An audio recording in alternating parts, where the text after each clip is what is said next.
Magandang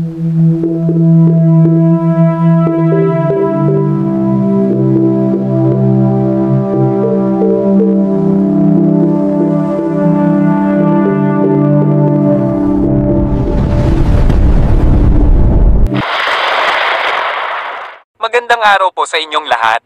Narito po ang pinakabagong ulat sa lagay ng panahon ngayong araw na ito, Martes. Ika-29 ng Hulyo taong 2025.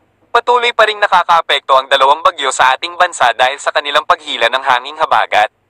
Bagyong Emong. Ang bagyong Emong ay kasalukuyang nasa layong 277 kilometro hilagang silangan ng Taiwan. Ito ay isang tropical storm na may bilis ng hangin na 75 kilometro kada oras at pagbugso na umaabot sa 70 kilometro kada oras. Dahil sa bagyong ito, pinapaalalahanan po natin ang ating mga kababayan sa Babuyan Group of Islands at Batanes na maging alerto sa malakas na hangin at ulan.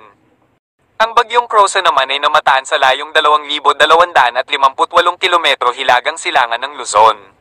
May bilis ito ng hangin na 130 kilometro kada oras at pagbugso na umaabot sa 165 kilometro kada oras. Bagamat papalayo na ito sa ating bansa, ang hanging habagat na hinihila nito ay patuloy na magdudulot ng ulan sa ilang bahagi ng Luzon. Lagay ng panahon sa iba't ibang rehiyon. Luzon, asahan ng maulap na kalangitan at kalat-kalat na pag-ulan sa halos buong Luzon.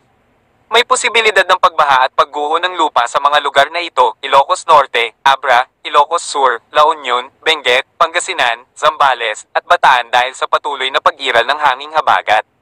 Bicol Region, inaasahang magiging maganda ang panahon. Visayas, magiging maganda rin ang panahon, ngunit may posibilidad ng pag-ulan sa hapon at gabi. Mindanao, inaasahang magandang panahon. Palawan, maulap na kalangitan at kalat-kalat na pag-ulan dahil sa hanging habagat. Babala sa mga mangingisda. Dahil sa paglakas ng hanging habagat, mayroong nakataas na gale warning sa Babuyan Group of Islands at Batanes. Inaasahan ng mataas na alon sa karagatan. Pinapayuhan ng mga mangingisda na huwag munang mangisda sa mga nabanggit na lugar. Maging alerto po tayo sa mga posibleng epekto ng hanging habagat at maging handa sa anumang pagbabago sa lagay ng panahon. Ingat po tayong lahat. Dumako naman tayo sa ating partner para sa mga karagdagang impormasyon sa loob ng ating bansa. Kung saan may mga malalakas na ulan tayong inaasahan, 100 to 200 millimeters na pag-ulan nga sa lugar ng Benguet. Kapag 100 to 200 millimeters na mga pag-ulan ang ating inaasahan, numerous flooding likely yan sa mga urbanized, low-lying at mga malalapit sa rivers. At 50 to 100 millimeters na mga pag-ulan sa Ilocos Norte, Ilocos Sur, sa Apayao, Abra, La Union, Pangasinan, Zambales at Bataan. Kapag 50 to 100 millimeters na mga pag-ulan, localized flooding posible sa mga urbanized, low-lying at malalapit sa rivers, pati na rin yung landslide posible sa mga highly susceptible na mga areas. Tomorrow afternoon naman, 50 to 100 millimeters na mga pag-ulan posible sa Ilocos Norte, Ilocos Sur, Abra, Benguet, pati na rin sa lugar ng La Union. Kaya muli, yung mga inuulan ng mga nakaraang araw pa, ingat, lalo na sa banta ng pagbaha o hindi kaya pagguho ng lupa. Nakikita natin malaking bahagi pa nga rin ng Luzon yung magiging maulan, particularly na nga sa Cagayan Valley, Cordillera Administrative Region, Ilocos Region, Central Luzon, Calabarzon, pati na rin sa may Mimaropa. Lalo na mas malalakas yung mga pag-ulan, western section ng Northern at Central Luzon, kung saan naman sa may Bicol Region patuloy pa nga rin ang fair weather conditions with chances of localized thunderstorm. Agwat at temperatura sa Metro Manila at Lawag ay 25 to 30 degrees Celsius. 17 to 20 degrees Celsius sa may Baguio, 25 to 33 degrees Celsius sa may Tugigaraw, 26 to 32 degrees Celsius sa may Legazpi at 23 to 28 degrees Celsius naman sa may Tagaytay. Agwat na temperatura sa Puerto Princesa at Kalayaan Islands ay 25 to 32 degrees Celsius. Para naman sa lagay ng panahon sa Visayas at Mindanao, patuloy pa nga rin ang fair weather conditions with chances of localized thunderstorms. Agwat na temperatura sa Metro Cebu ay 27 to 33 degrees Celsius. 26 to 32 degrees Celsius sa may Iloilo, 27 to 35 degrees Celsius sa may Tacloban, 25 to 34 degrees Celsius sa may Cagayan de Oro, at 25 to 33 degrees Celsius sa Davao, pati na rin sa may Zamboanga.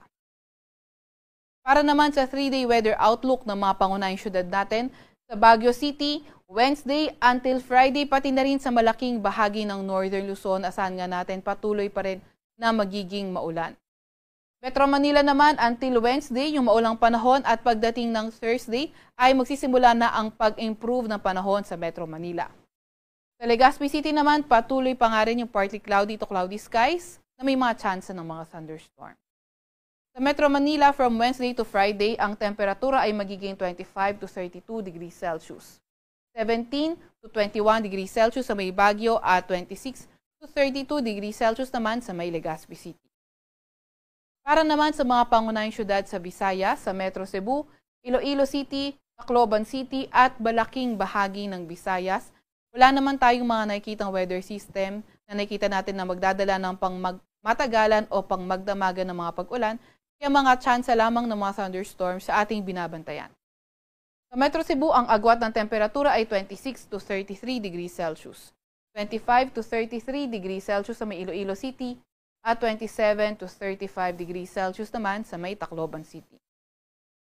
Para naman sa mga pangunahing syudad sa Mindanao area, sa Metro Davao, Cagayan de Oro, Zamboanga City at malaking bahagi ng Mindanao katulad nga sa Visayas, wala tayong nakikitang mga weather system na magdadala ng mga pangmagdamagan ng mga pag-ulan, kaya fair weather conditions pa rin at may mga tsansa pa nga ng mga localized thunderstorm.